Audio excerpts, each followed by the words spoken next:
Olá, olá, tudo bem? Aqui é o Ricardo Matsumoto. Vou fazer os slides da Oriente do Brasil, falar um pouquinho sobre prova d'água, materiais, que tipos de materiais, resistência, tipos de relógio automático, movimentos, entre outras coisas interessantes aí. Vale a pena dar uma olhadinha aí.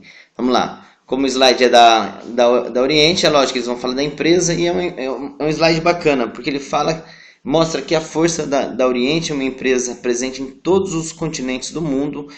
Em 1978 teve a primeira fábrica fora do Japão e o país escolhido foi o Brasil, entre outras fábricas como a Toyota e Fujifilm tiveram sua primeira fábrica fora do Japão, o Brasil. Curiosidades da história: é uma empresa que tem atestado ISO 9002. O que é esse ISO 9002? ISO 9000 é um certificado internacional muito difícil de se conseguir, tem que se ter muitos processos, tem que ter uma padronização e todas as indústrias, se ela quiser entrar no mercado, ela precisa ter o ISO 9000, que mostra que tem um padrão de qualidade atestado por um órgão internacional. O ISO 14000 é em relação ao meio ambiente, o que a empresa tem em relação ao meio ambiente. Então vamos lá. Aqui nós vamos ter algumas argumentações em relação ao Oriente, né?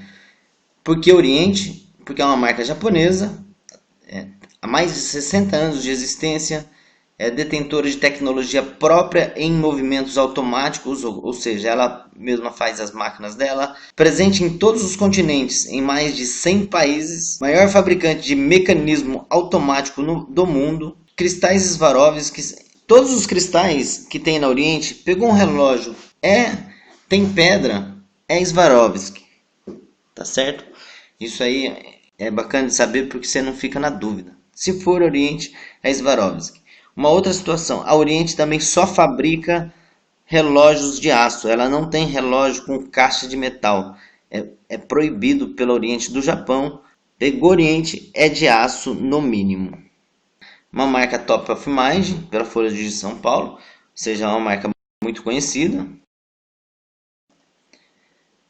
Vamos lá. Componentes dos relógios. Fecho com CH, isso aí é uma dúvida que a gente sempre tem na hora de escrever. Fecho, CH.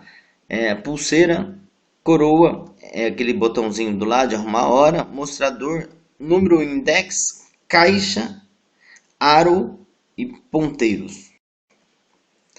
Os materiais utilizados por diversos fabricantes. Em relação à caixa, uma observação interessante aqui: Oriente utiliza aço 316 ou, em modelos específicos, de titânio. O que é esse 316? É um tipo de aço, tá aqui, ó. Ele apresenta relevância elevada à corrosão e oxidação, e também é utilizado pelas indústrias navais na fabricação de navio. O aço, ele tem várias qualidades de aço, tá? Então esse aço 316 é um aço que é feito no navio. Como identificar o material da caixa? Isso aqui é interessante. Se você olhar o fundo do relógio e ele tiver esse all aqui, ele é todo aço, tá? Se ele tiver back, escrito back, quer dizer que o fundo é de aço, o fundo é de stainless steel, ele é em aço inoxidável, e a caixa ou é latão, alloy ou zamag, tá? Se for as marcas nacionais, ele vai ser latão ou brass, que eles chamam. Então, tem o all, ele é todo aço. Tem o back, ele é fundo de aço. Aí a pulseira, você precisa dar uma olhada na pulseira se está escrito stainless steel na pulseira. Geralmente vem no fecho. Aí você sabe que o fundo e a pulseira é em aço. Se não tiver escrito na pulseira, pode ser que não seja. Se for Oriente, como nós falamos, sempre vai ser todo em aço, tá? No mínimo. Aqui são os materiais utilizados. Está explicando os termos, né? All stainless steel seria todo aço. Aqui seria o fundo de aço. E aqui steel case back. Back é o fundo. É apenas o fundo em aço inoxidável. Eu nunca vi escrito case back, mas pode ser que tenha. Como o relógio é composto hoje, tá? Eles estão dividindo aqui em movimento, que seria o tipo de maquinário, e o maquinário, o próprio maquinário do relógio, a caixa do relógio, pulseira e o mostrador. Então, tipos de movimento, o modelo aqui, se ele for mecânico, né, ele vai transmitir as horas através de engrenagens, que seria através de ponteiros, mas seriam engrenagens, porque às vezes não é ponteiro, às vezes é uns discos que eles colocam no relógio. Mas se for análogo também, e se for digital, por um circuito eletrônico.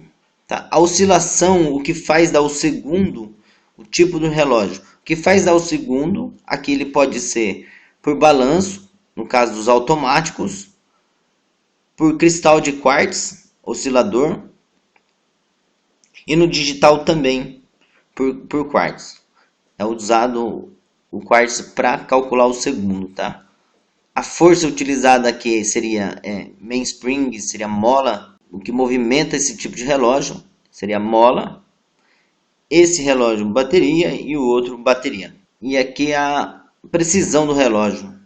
Interessante que ele fala aqui, ó, que a precisão pode variar 30 segundos por dia. A bateria ou o digital, meio segundo por dia. Então, uma coisa que todo mundo não sabe, ou sabe e fica na dúvida, não tem a certeza de falar, é que todo relógio a bateria ele é mais preciso do que o relógio mecânico. E aqui ele divide entre automáticos, análogo e digitais. Nós vamos falar agora esses três tipos de movimento. Movimento automático, todo mundo sabe, dispensa o uso de bateria e provém de uma energia cinética, né? Quando a gente tem aquele rotorzinho que ele roda, ele dá corda na mola, o que faz funcionar o relógio. Relógio análogo, que é o de ponteiro. Análogo seria só de ponteiro. Tem um análogo simples, multifunção e cronógrafo, né? Análogo com calendário ou sem. Então aqui, análogo simples. O análogo simples, todo mundo sabe, pode ser hora e minutos, hora, minutos e segundos, hora, minutos, segundos e calendário. Uma coisa interessante é que geralmente quando não tem segundos, é porque é um relógio slim, uma máquina mais baixa. Então, se reparar isso aí, quando ele vem em máquina slim, um relógio fininho, ele vem sem o ponteiro dos segundos, para ficar mais baixo ainda o relógio. Multifunção é quando tem as bolinhas sendo calendário e calendário dia do mês, né? Aqui, ó, uma dica esse aqui você sempre deve saber que é da semana. A outra bolinha, você olha aqui quanto que tem, aqui 24. Então 24 seria a marcação de horas do análogo. E esse aqui tem 31. Se tem 31, seria dia do mês. Já vi alguns que tem meses. Tem uma bolinha com os meses. E quando eu conhecia relógio multifunção que ele teria várias funções e não só calendário dessa maneira, tá? Ele tinha um botãozinho que você apertava, ele mudava o modo, passava para calendário, cronômetro e assim outras coisas. Aquele também é um relógio multifunção. O cronógrafo. O que é o cronógrafo? O cronógrafo é um relógio que tem cronômetro. Ele marca a hora e cronômetro. Uma maneira fácil de identificar ele é os botões. Se ele tiver as bolinhas e tiver dois botões, ele é cronógrafo. Desde que não seja do Paraguai. No Paraguai tem os botões, mas não é. Mas um relógio normal, se tiver os dois botões, 99% de chance que ele seja cronógrafo. Uma coisa interessante no relógio cronógrafo, esse aqui não é que esse ponteiro do relógio, geralmente, ele serve para marcar o segundo do cronômetro. Por isso que ele fica parado. E quando você aperta o botão, ele começa a andar, e você aperta de novo, ele para. Aperta o outro, ele vai zerar o relógio, Às vezes ele não zera no 12, ele zera no 5, ele zera no 10. Como você faz para fazer ele começar a zerar aqui? Puxa a coroa, aperta o botão e segura pressionado, um dos dois, tá? Ele vai começar a movimentar esse ponteiro, você para ele no 12 e aí empurra a coroa de volta. Aí pode fazer o teste, você aperta, dispara o cronômetro, para e zera, você vai ver que ele vai voltar a zerar aqui no 12. Isso aí é como que faz o ajuste de relógio. Às vezes é uma puxadinha ou às vezes é no segundo clique. Geralmente segundo clique. Puxou, ajustou os ponteiros, apertou, ele fica cravado naquele local. Relógio digital, não precisa dizer, né? E o Anadigi. Anadigi é quando tem o análogo e o digital. Uma coisa interessante aqui é que o digital, não falamos nada do digital. Digital, relógio digital, ou Anadigi, que tem o digital, ele sempre vai ter cronômetro, alarme, calendário. É muito raro, eu acho que nem existe. Falar que é 100% nunca é seguro, mas sempre tem cronômetro, alarme, calendário e tem uma outra função que é o regressivo, chama timer. TMR, timer, TIMR, alguma coisa assim. Que seria o regressivo. Você coloca 1 minuto, ele começa a contar 59 segundos, 58, 57, 56, até zerar, e quando zera ele dispara. Aquilo lá você pode mudar o tempo para meia hora, 1 hora, assim como quiser. Então assim são divididos os relógios. Aqui os Swarovski, tá vendo? Swarovski, ele é uma empresa da Áustria, é o mais famoso que tem, o mais caro e o melhor, de melhor qualidade. Sempre que for relógio Oriente, tiver pedra assim, é Swarovski. Em relação à resistência à água, 3 ATM, 5 ATM, 10, 20, 30. Quando ele está escrito somente Water Resistance e não tem 3 ATMs, é que ele é só resistente à água e ele nem protege nem 3 ATMs. Dificilmente hoje vem isso aí, mas tinha antes. Aqui ele fala um pouquinho o que faz 3 ATMs. Bom, essa é a grande dúvida das pessoas. 3 ATMs ou 30 metros. Ele fala resistência, respingo, suor, chuva, etc. Ele não fala de mergulho. Ó. Até onde eu conhecia, 3 ATMs era prova d'água. 3 ATMs para cima. Quando não era nem prova d'água, vinha só escrito Water Resistance. Agora parece que eu estou enganado. 5 ATMs é muito difícil de entrar água no 5 ATM. Tá? E a partir de 5 ATMs já tem mergulho. Então 5 ATM para frente, prova d'água, pode entrar na piscina. A diferença desse aqui do 10 para o 20 é que um pode fazer mergulho com equipamento, o outro não pode. Problema comum. Eu não acho nenhum tipo de problema comum aqui, ó, vidro suado, mas isso não significa defeito no relógio. Pode ser que não signifique, mas para mim, embaçou, tá com problema. Algumas vezes nós vamos estar errado, pode ser que não seja problema? Sim, pode até ser que sim.